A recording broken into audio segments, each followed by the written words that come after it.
I want you to get your Bible in the book of Mark chapter 1, starting from verse 16. I'm not preaching different thing. I just want to clarify things, no? Regarding our calling.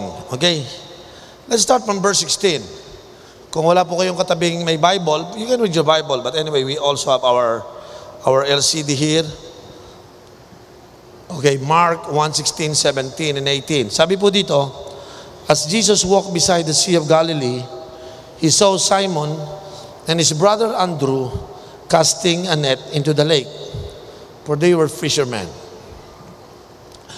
Come, follow me, Jesus said, and I will send you out to fish for people. And then verse 18, at once they left their nets and followed him. Now, this passage of scripture is, knowing the background, ito po yung first Jesus began to select his 12 disciples. And as he select his first disciple, siguro dapat natin itanong, bakit si Lord nag-disciple? Bakit siya nag-select ng 12? The main reason why Jesus selected the 12 is so that he could form a team to work with him so that they could win the world. Jesus' vision is to conquer the world. Kung gagawin natin yung practical yung conquering the world, it means 7 billion people need to be evangelized. Or if we make it more practical, it means 100 million Filipino need to know the Lord Jesus Christ. And making it more personal, it's 22 million in Manila. So Jesus, hindi niya ito magagawa ang evangelize ang Manila or ang 7 billion people all around the world without a team. So he decided to select 12 disciples, select them, form them until he could send them so that conquering the world would happen. It means all the people of the earth could hear the gospel and all the people of the earth could have a chance to listen and hear the gospel until they believe and make a decision for Christ. So itong Mark chapter 1 is the beginning of how Jesus selected the 12. And dito po sa Mark chapter 1, it started from Peter tsaka po si James. Okay? So dito po sa ating binasa, balikan natin yung verse 17. Okay. Sabi niya dito sa kanyang sinelect na disciple, come, follow me, Jesus said. And then he said, and I will send you out to fish for people. Sa ibang version, sabi niya, come and follow me, and I will make you a fishers of men. Yun po sa ibang version. The reason, binanggit ko po itong calling ni Peter, because gusto ko itong ma-relate yung calling sa atin sa ating panahon ngayon. Kung paano niya tinawag si Peter, ganun niya din tayo tinawag. At yung proseso ng pagkakatawag niya, ganun din yung proseso natin. Tingnan niyo po ito. Tingnan niyo po ito. Gusto kong ipaliwanag yung balancing Kristiyano kasi maraming mga Kristiyano imbalance. Kaya ngayon, marami akong nakitang Kristiyano, hindi sila masaya, malungkot ang pagiging Christian life nila. Yung parang walang kakwenta-kwenta yung kanilang pagkakakilala sa Diyos. Kasi imagine nyo, Christian ka, malungkot ka. No? Wala kang, pag nagsimba ka, parang dragging, you know. Tayo sa church, tarawin tayo. Parang wala ka, nakarasa pa kayo ng ganong Christian life yung, tara, punta tayo sa church. Punta ba ako? Parang ayoko. Yung alos matumba ka pa yung, parang, sino rito yung nagpunta ka na parang ayaw mo? Diba? In fact, iba sa inyo nakapunta rito on drugs. Yung dinadrag mo pa bago makarating, di ba? Kaya on drug, tawag ko dyan on drug. Maraming Christian, hindi ho talaga masaya. Tingnan mo sandali yung katabi mo, tingnan mo kung masaya yan. Sige, honest. Ano sa tingin mo? Tumawa bigla para huwag mahalatang malungkot. Pero sa totoo lang, iba dyan malungkot, no? Paano ka ba naman sasaya? Di ba, dragging nga yung Christian life mo. Because most of the Christians don't really understand yung nature ng calling mo. And this afternoon, this is my intention to clarify the nature of your calling. Okay? So that the nature of your calling would help you to enjoy your life being a Christian. In fact, I titled this, Walking and Working with God. Ito yung title ko po, no? Walking and Working with God. Ito kasi yung nature. Yung nature ng inyong pagkakiging Kristiyano, dalawa yan. Una, meron kang relationship kay Lord. Pangalawa, meron kang partnership kay Lord. Yan po yung dalawa na yan. Sa ibang word, meron kang walking with God at meron ka ding working with God. Okay. Now, babalikan ko yung yung Mark 1:17 so that I could explain further kung anong ibig sabihin nito. Tignan nyo, ha? Come and follow me. Ang tawag ko dyan, the nature of relationship. The call to relationship. Yun po yung nature niyang come and follow me. Pag tinawag ka ni Lord, Peter, James, come and follow me, it's a call for a relationship. Okay? Yan po yung nature niyan. Ang unang step ay maibalik ang ating relasyon sa Diyos. Kaya come and follow me. Follow me is equivalent to let's have relationship. Let's have fellowship. Okay? So ang calling nito is intimacy with God. When God called you to follow Him, He's calling you to become intimate with Him. Malinaw mga kapatid. But the second part, you have to understand that it is not just having relationship with God. Sabi niya rito, and I will send you out to fish for people. I will make you fishers of men. Ang nature po ng calling niya, the calling is the calling for partnership. Okay? So dalawa na, okay? Isang relationship, tsaka isang partnership. Yung sa taas, come follow me, a call to relationship. Pero yung baba, yung I will send you out and I will make you a fishers of men, this is the call for partnership. Now, dalawa yan. Meron pala akong relationship, pero dapat meron din akong partnership. Now, bakit naman? Ba't ganun, Pastor? Ba't mo nasabing may call to relationship at may call to partnership? Kasi po, yung tumawag sa iyo, si Kristo. Sino yung makakarelasyon mo? Si Kristo. Okay, so when you come and follow Christ, you will be having relationship with Christ. But remember this, the person of Jesus, okay, the person of Jesus, when you know Jesus, the person of Jesus, this Jesus has a mission. May mission yun. So pag sumama ako, I come and follow you, ang mission nun, to evangelize ang 7 billion. To evangelize 100 million sa Pilipinas. To evangelize yung 22 million. Pag sumama ako doon, hindi lang ako magkakarelasyon sa Kanya. But I have to think that the man whom I follow had a mission. And that mission, doon ako nakikipag-partnership sa Kanya. Naintindihan niyo ako? So, kung ang mission niya is save ang world at sumama ka sa Kanya, hindi ka pwedeng hindi makipag-partnership doon sa mission na yon. Ang mission niya is to evangelize the 7 million o billion people. Sa Pilipinas is 100 million. Sa Manila is 22 million. Hindi lang si Kristo isasama ka para magkaroon kayo ng relasyon. No. There is a work to be done. How many among you believe that? Kaya sa umpisa pa lang, sinabi na kaagad ni Lord, come and follow me, and I will make you a fishers of men. Sinabi niya, I will make you a fisher of men. Binabanggit niya dito yung kanilang magiging partnership. Na yung dati kayong fishers of fish, magiging fishers of men. Kung ano yung work nyo noon, nature noon, parang ganun. Nagpipish din kayo, pero saan? Sa kaluluwa. Now, having said that, I want you to clarify it your mind.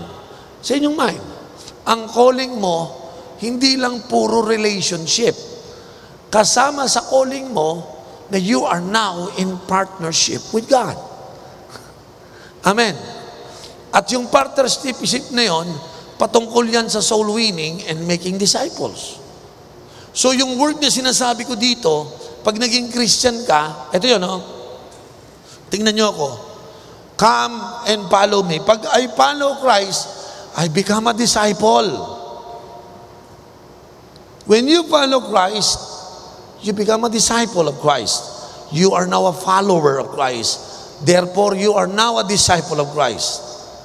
I will make you a fishers of men.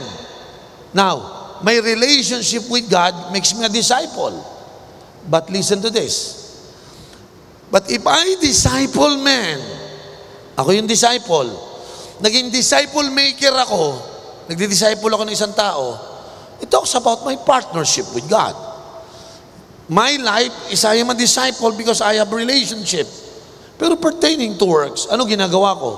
I am winning souls and making disciples. So when I make, win souls and make disciples, ipinapakita ko that I am working with God. Are you listening? Ano ang sinabi sa John chapter, kung di pa ako nagkakamali, sa John chapter 4 ata yun yung, open your eyes and look at the harvest field.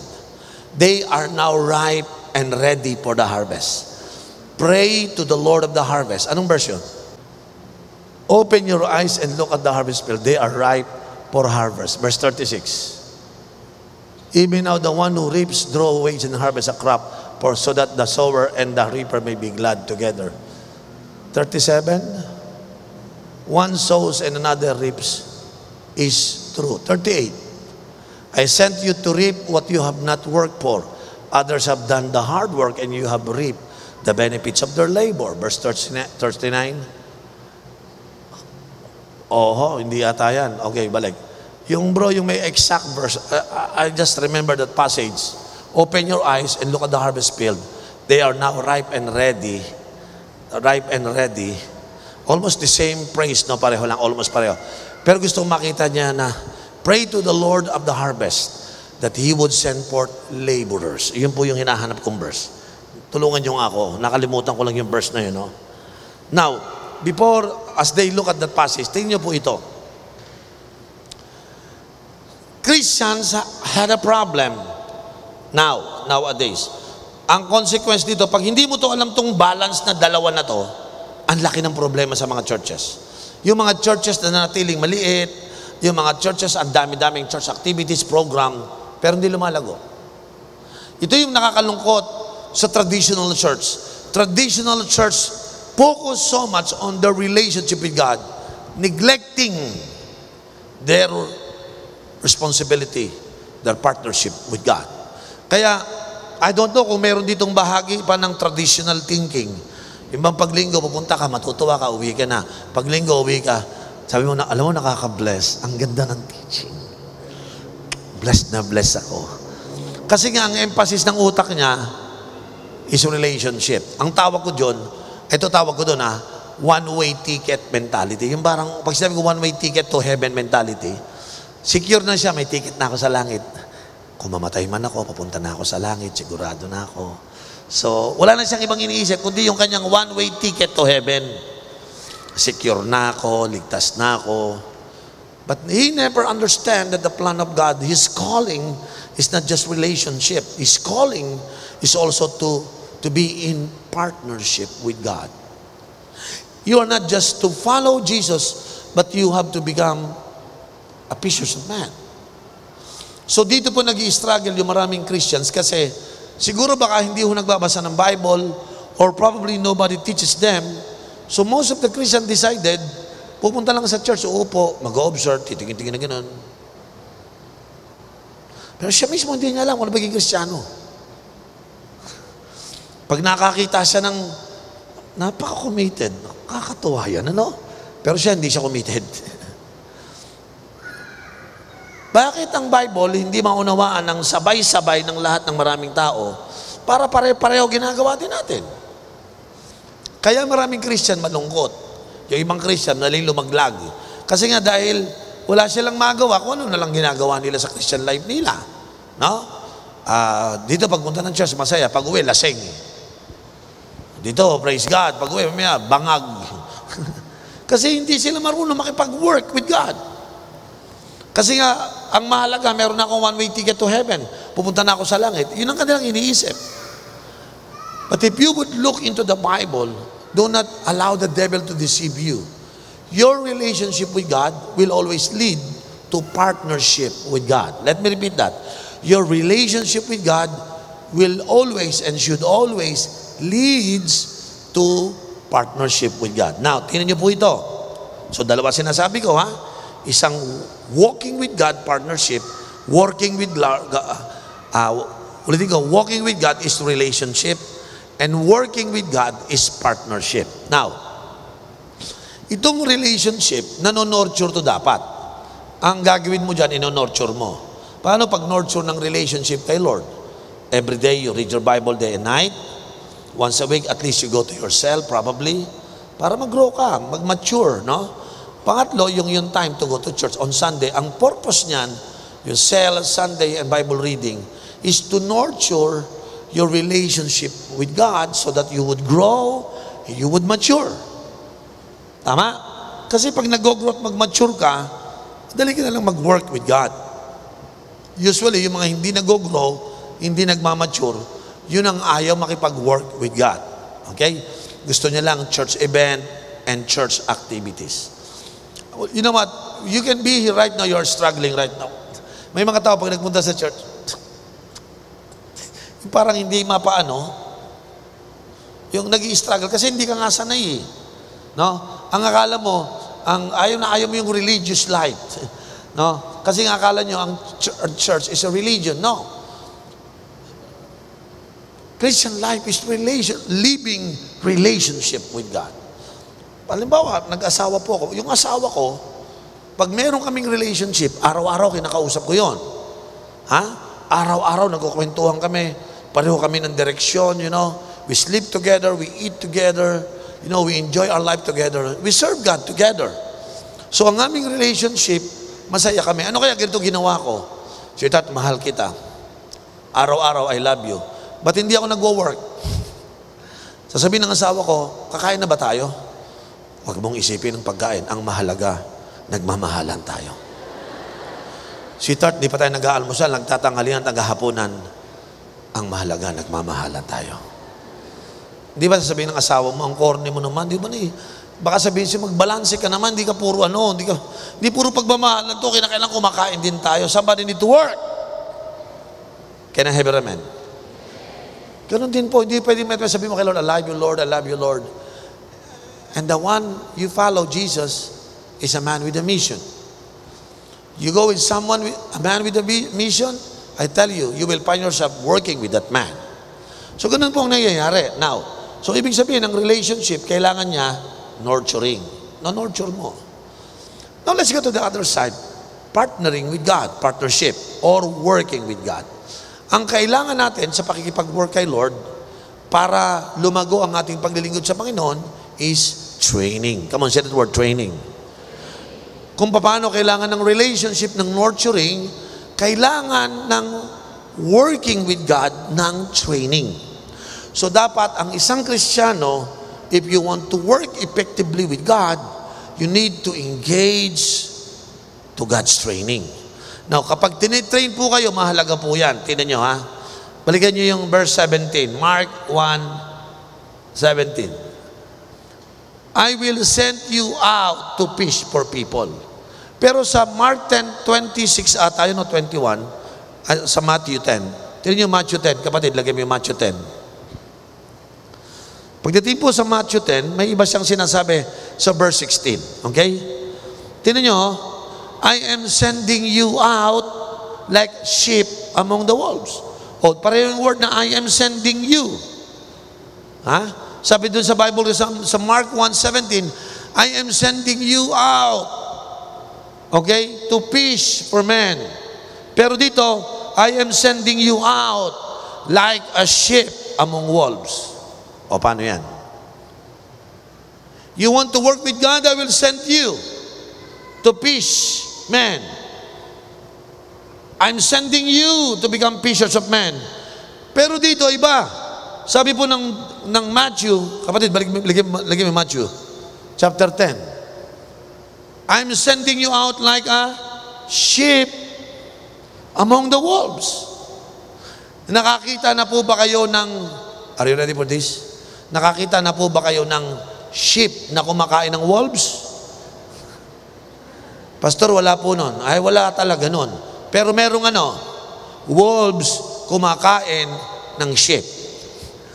So sabi ni Lord, ipapadala ko kayo among the wolves. Ibig sabihin ni Lord, pagpunta nyo doon, may mga wolves, makikita kayo at hahawakan kayo sa ulo at ililehans kayo. Lord, thank you for this food. In Jesus' name. Ibig sabihin, patay kayo, kakainin kayo ng buhay. Therefore, nagsalita siya ng therefore, kaya kinakailangan, be as shrewd as snake and innocent as a dove. Bakit sinabi ni Lord na dapat mas kakainin kayo ng buhay ng mga wolves, kayo ipapadala ko doon? Dapat, therefore, matalino kayo katulad ng mga ahas. Sino naniniwala ang ahas matalino? Naniniwala ba kayo sa amen? Na ang ahas ay matalino. Aber, bakit naging matalino ahas? Sabi ng ibang mga estudyante ko, Pastor, bakit nga sila naging matalino? Tingnan nyo to. Alam nyo bakit matalino ahas? Number 1 question. Ang ahas ba may paa? Wala. Ang ahas ba may kamay? Wala. Oh, disadvantage na yun. May nakakita ba kayo, nakarinig ng balita, 30 ahas na matay sa gutom? Bakit? Walang kamay, walang paa. No. Alam mo sabi ng Bible? Hades. Sila kahit walang paa, may narating. Amen? Sila kahit walang kamay, may naabot. Tingnan mo yung katabi mo. Uy, I have 2 hands. The left and the right. Sino sa inyo meron dalawang? Stop your feet. Stop your feet. May paa ka na, may kamay ka pa, pero may naabot ka. Wala. Bakit? Hindi ginagamit. Yung ahas, ganyan po yung ahas. Walang kamay, walang paa. Pag nagutom, naghahunting. Pag nakakita ng pagkain, hindi naman lalakad yun para lumapit eh. Wala nga paa, walang kamay. Pero siya, pag nakakita siya, nag-iisip, paano kaya kakainin to nang hindi niya mahalata? Panoorin mo siya. Isang iglap, magtataka ka, nagtututpik na sa gilid. Nakatsibog na. Bakit? Eh, yung ahas, matalino yun. Jesus, sinabi niya, pag alis ninyo, malalagay sa alanganin ang mga buhay nyo. Yung mga taong pangangaralan nyo, pagtatawanan kayo, aambushing kayo, kaya dapat maging matalino kayo. Marami ako nakita mga cell leader, lumulungkot. Yung cell ko, hindi lumalago. Kulang sa utak. Bakit ako, Pastor, di makapag-open ng cell? Ahas. Mangahas ka. Ang nakakapag-open ng cell, yung mga mapangahas. Amen. Hindi yung maangas. Mapangahas. Bakit ayaw mong mangahas? Ito yung ahas. Pag nakakita ng, uy, pag nakain ko to, 3 weeks akong walang kain, kayang-kaya na to. Magtataka ka, yung ahas.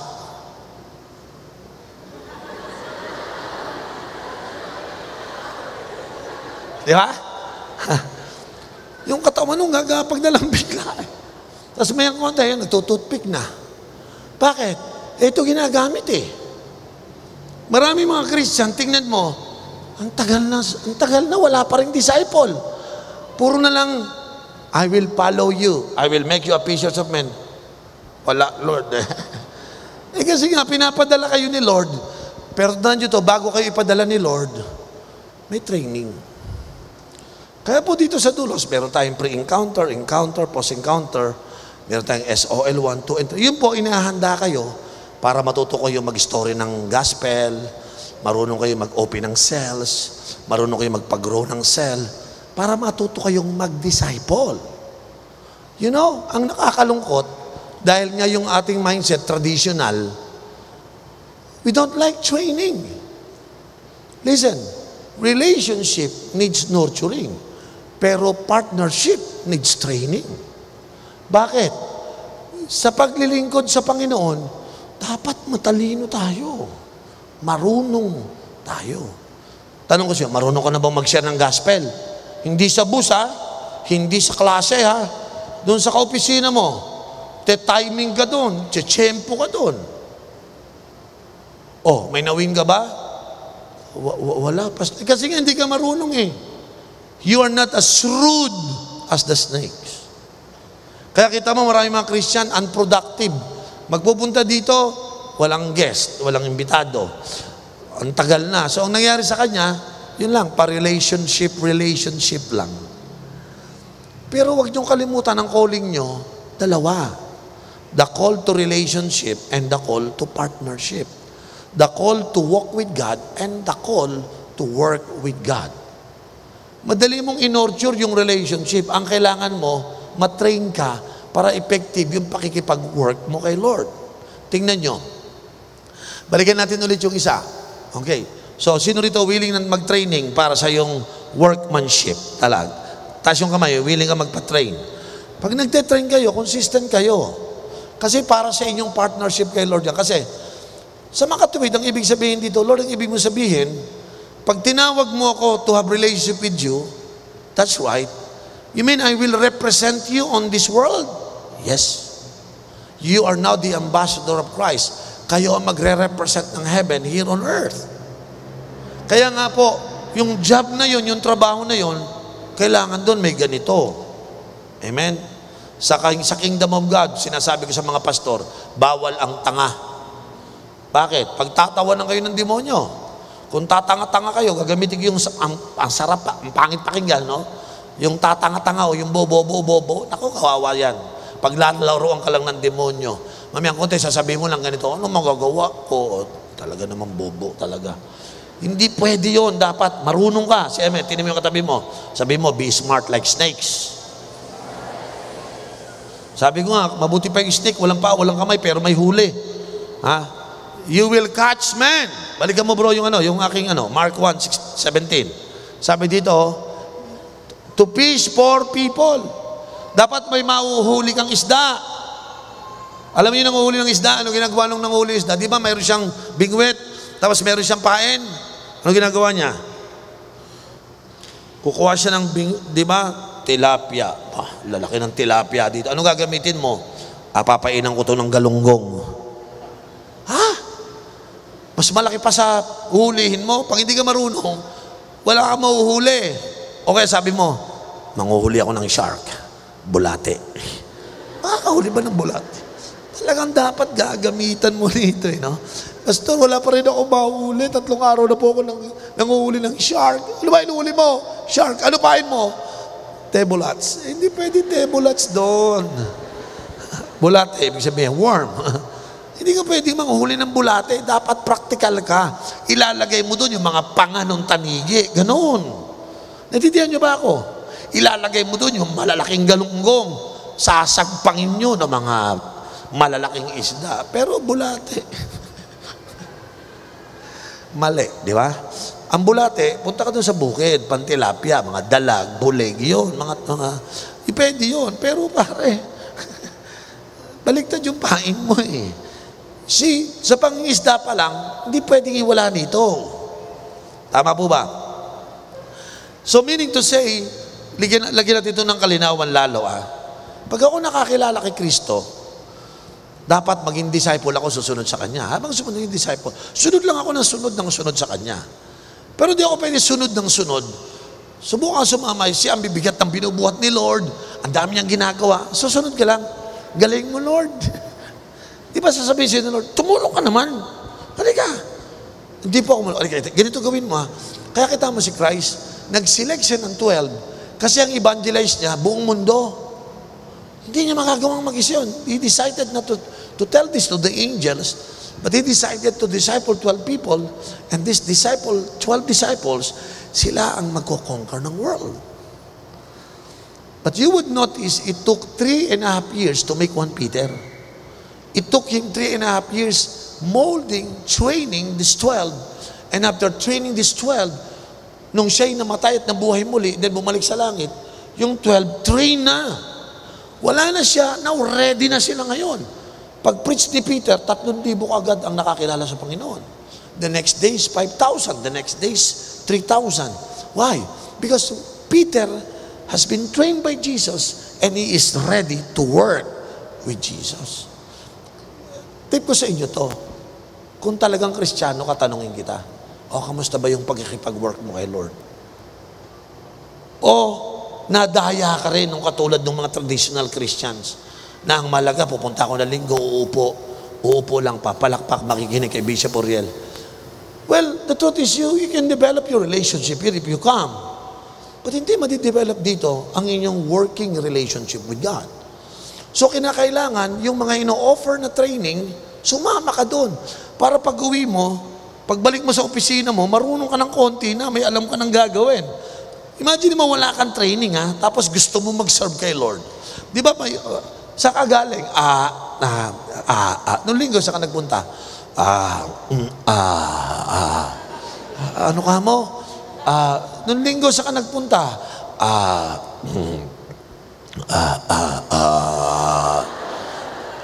bakit?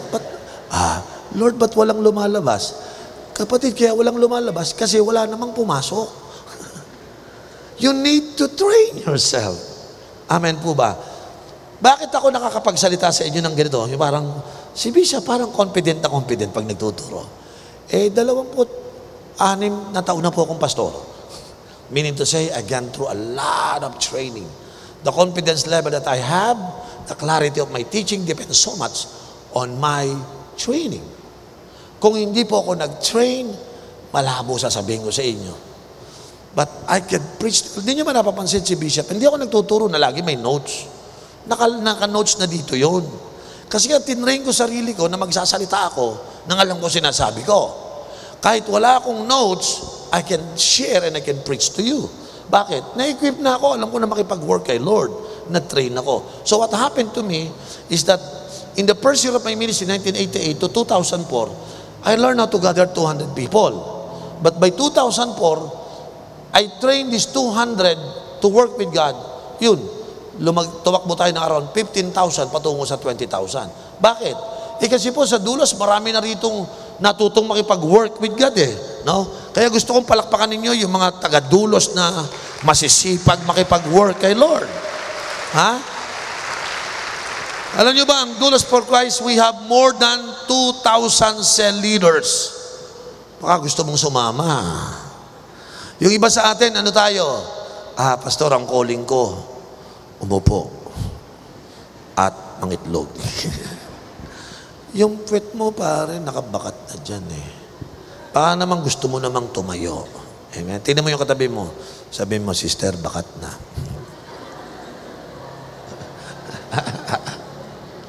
May markado na ng pag-upo mo, sabi mo, parang alam ko itong upuan na to.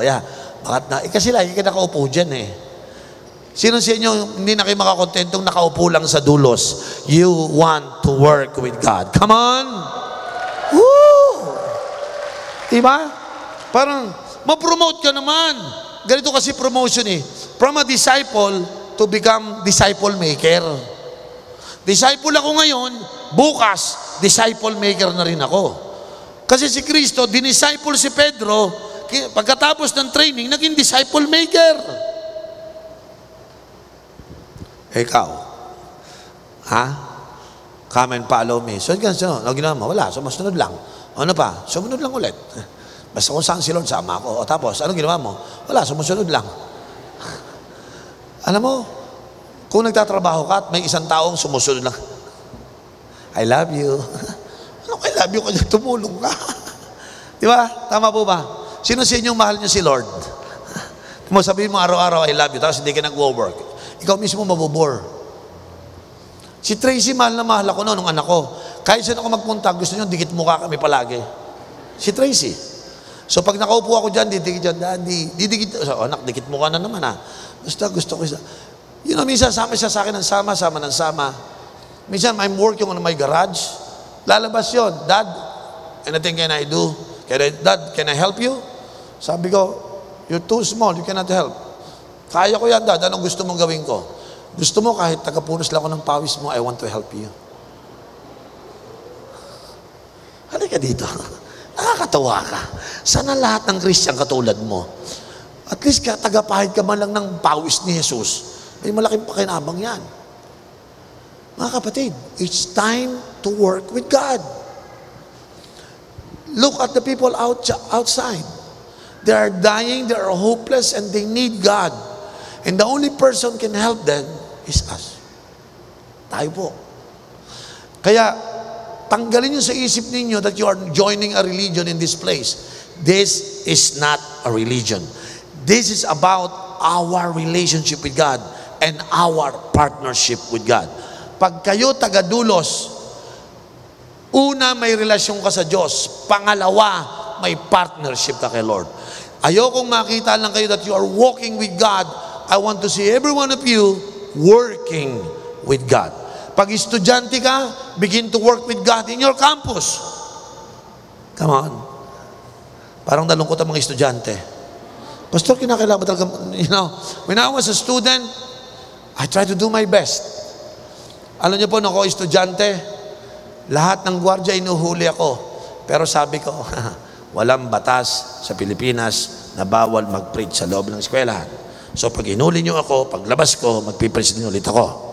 Because walang magkukulong sa akin, walang asuntong mapupunta sa akin, because I have all my rights to share the gospel. Saan ka kumuha ng permit? Mas mataas ang permit ko galing kay Lord. Nagpaalam ka na ba? Nagpapaalam ako, ayaw naman akong payagan. Inutusan ako noon. Alam niyo po, sa kakalabang ko, yung head ng security ng FEU, si Colonel Moran. Tuwing makikita ko, Balyano, yan ka na naman. Sabi ko sa kanya, Sir, kilala mo ako, dati akong aktivista. Lahat ng panggugulo, ako nang gugulo dito. Mamili ka, Sir. Gusto mo mag-aktivista lang ako o mag-preach ako ng gospel? Mamili ka. Sabi sa akin, hindi, mag-preach ka lang ng gospel. Pero wag ka lang, Sir, sa inyo bawal. Hindi ho bawal to. Kailangan ho to ng mga estudyante. Oriel, wala akong katwiran sa'yo. Lahat may, Sir, payagan nyo na ako. Bawal nga eh. Sir, sila lang may sabi noon. Sabi ni Lord, go. Naniniwala ka ba kay Lord? Oriel, wag mo ako idamay dyan. Okay, tama na. Alam mo, Sir, si Lord, kinakailangan i-save yung mga kabataan na yan. Tulad ako, na-save ako, di ba? Pagka-preach ko sa labas, hulihin na naman ako, ilaatpat. Oriel, pasok niyo titiyan. Alam niyo ginagawa niya? Pagkapasok sa office niya, sasara niya, bubuksan yung kabilang pintuan, o labas ka na. So, hulihin na naman ako, labas ulit. Yun na routine namin dalawa. Kasi alam niya, hindi ako mapipigilan because I'm working with God. Until pinatawag ako ng presidente ni Mrs. Cruz ng FEU, Balyano, Camir. Ano yung nabalitaan kong nagpipreach ka daw dito sa loob ng FEU? Sabi ko, Ma'am, record ko sa iyo, aktivista ako, di ba? Ako ang chairman ng League of Philippine Students. Alam mo kung paano ko ginugulo FEU, tama ma'am? Oh.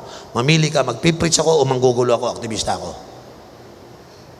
Yung may-ari ng FEU hindi makapagsalita, Balyano, ayoko maging aktivista ka pero bawal mag-preach. Sino may sabi sa inyong bawal mag-preach?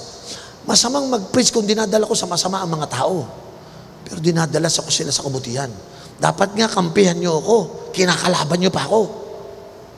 Alam mo, sabi niya sa akin, alam mo, Oriel, may point ka rin eh. Pwede ba ako makiusap sa'yo?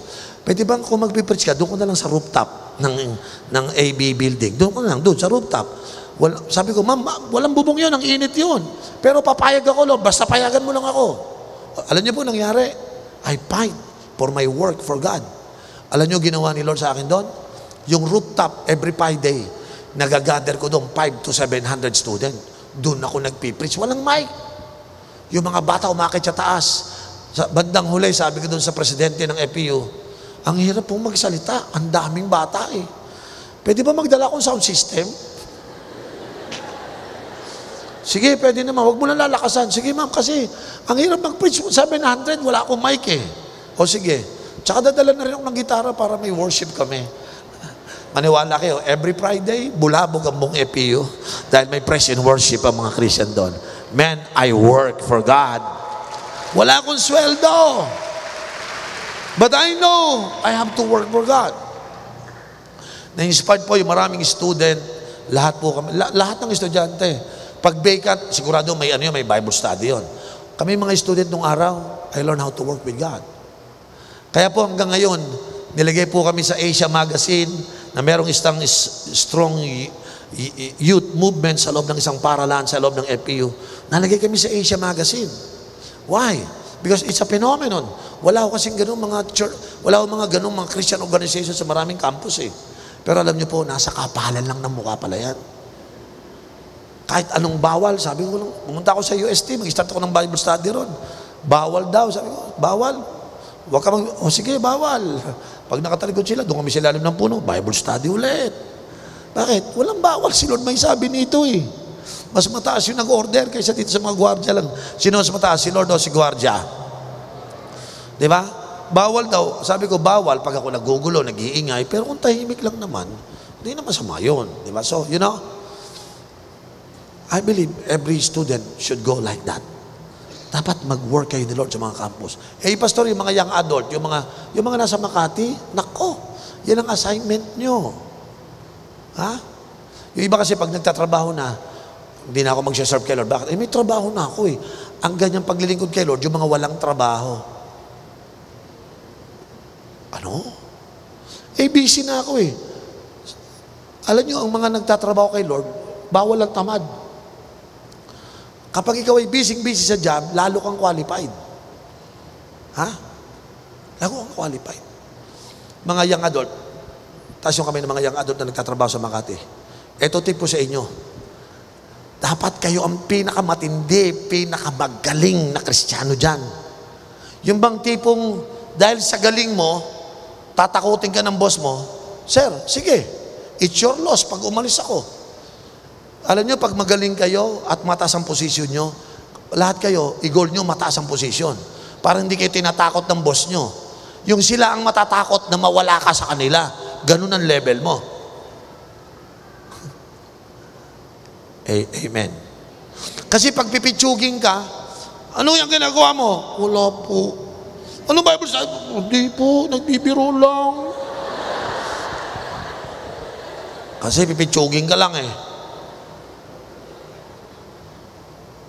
Alam nyo, pag magaling kayo, ipopromote kayo, itataas ang level nyo. Pag sinabi ng boss ninyo, tatanggalin ka sa trabaho. Sir, wag mo akong takuting tanggalin ng trabaho. Pag ako umalis sa opisina mo, it's your loss, mag-aagaw-agawan ng maraming kumpanya sa akin. Bakit? Hindi to mababang level. Amen. Kaya wag kayong yung mga young adult na gumraduate, wag kayong papayag na lagi nandun kayo sa baba. You need promotion after promotion after promotion. How do you do that? Dapat mag-train kayo. Mag-masteral degree kayo, mag-doctorate degree kayo. Tingnan nyo, hindi kayo matatakot. Christian ako, tatanggalin kita. Di tanggalin mo. Let's see. Sino gusto yung ganung buhay mo? Ha? Let's see. Pag tinanggal mo ako, it's your loss. It's to the advantage of another company. Alam nyo, one day, maraming tagadulos, papakyawin kayo ng malalaking kumpanya. Because you know why? Ang laki ng advantage nyo.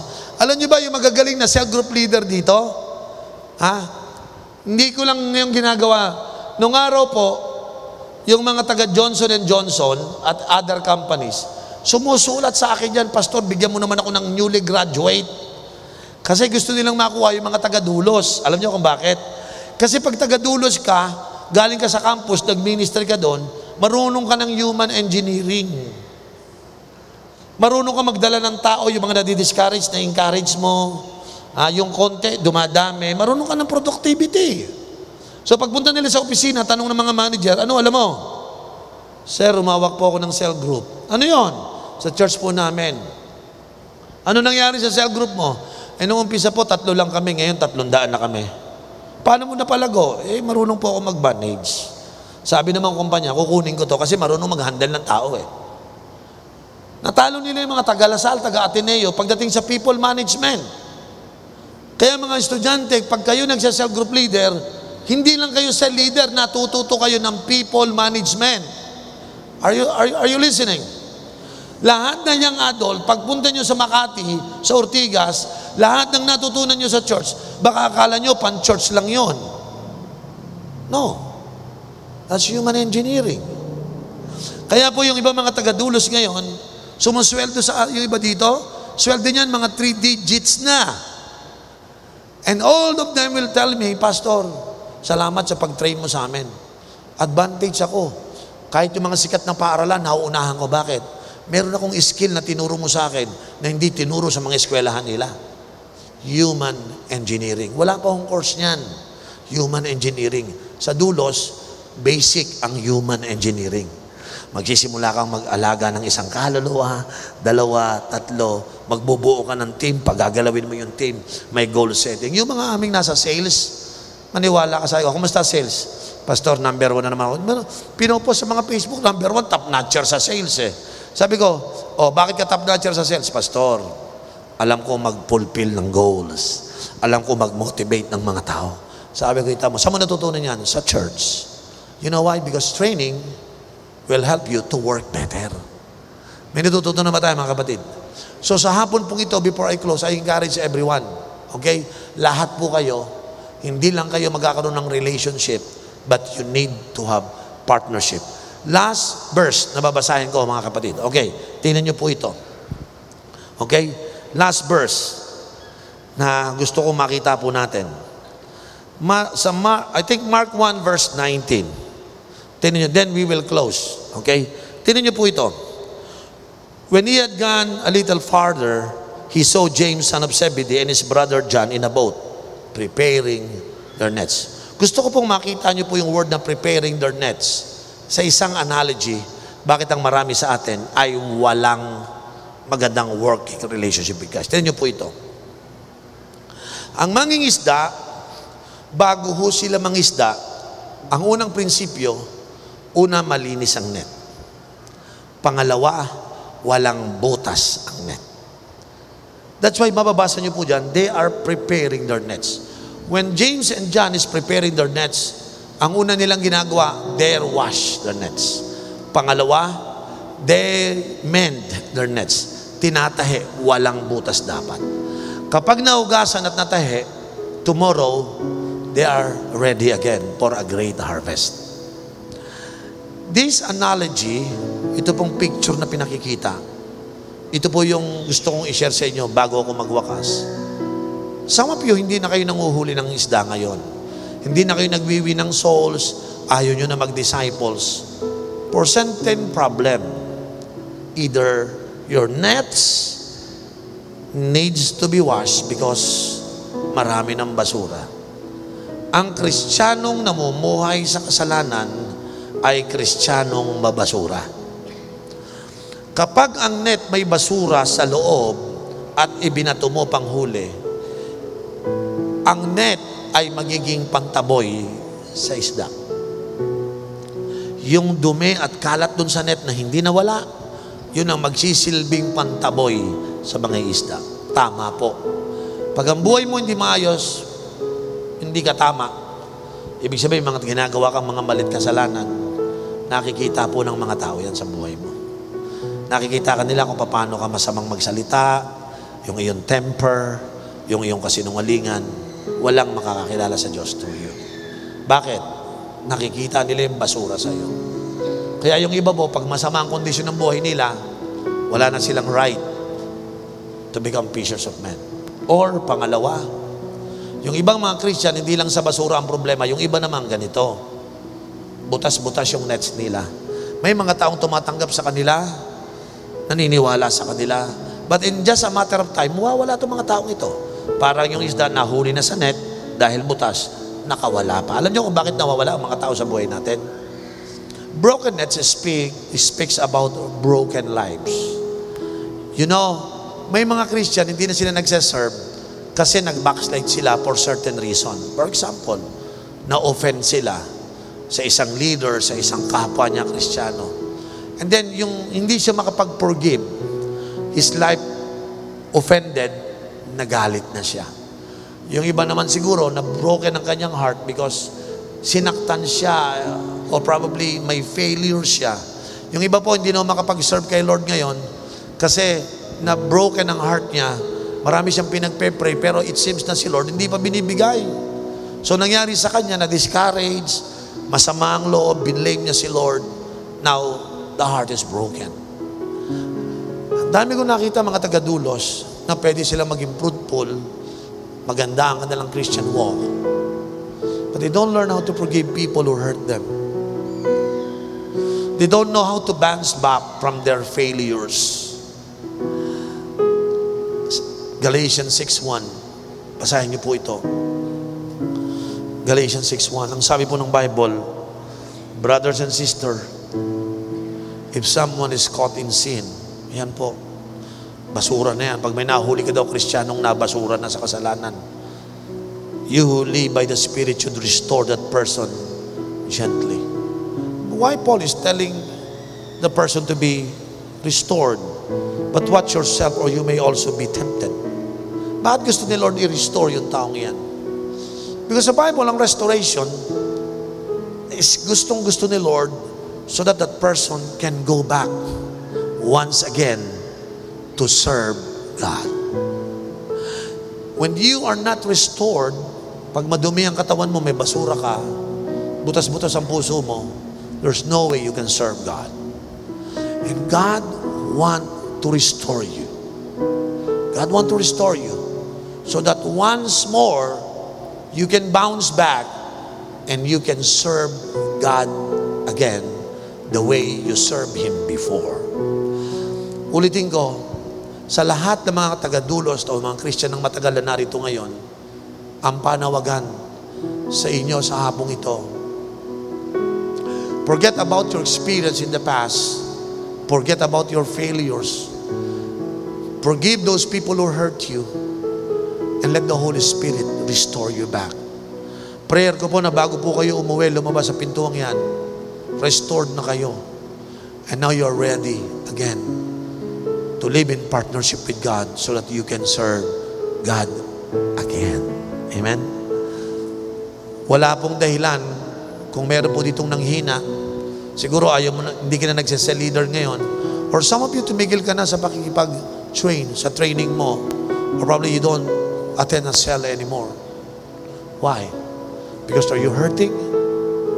Because you are stumbled or you are offended? Today, the Holy Spirit is telling you, the blood of Jesus is willing to wash every sin in your life. The Holy Spirit is telling you, He wants to restore you so that you can go back to your first love, so that you can serve the one true God whom you love. Amen.